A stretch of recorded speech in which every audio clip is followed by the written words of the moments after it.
Imbas hujan deras di kota Ambon, sampah meluap di SPBU Kebun Cengkeh.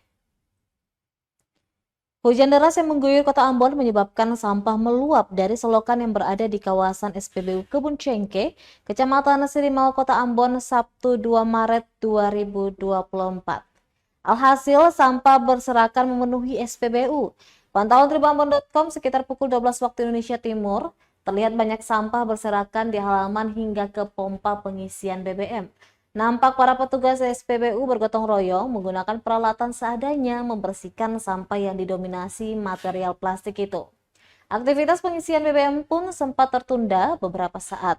Suasana tersebut memantik perhatian dari sejumlah pengendara yang melintas. Salah seorang security SPBU, Adia, mengaku sampah tersebut meluap bersamaan dengan luapan air yang tersumbat pada selokan. Alhasil, saluran air tersumbat dan sampah pun ikut meluap hingga mengotori SPBU Kebun Cengkeh. Download Tribun X sekarang, menghadirkan lokal menjadi Indonesia.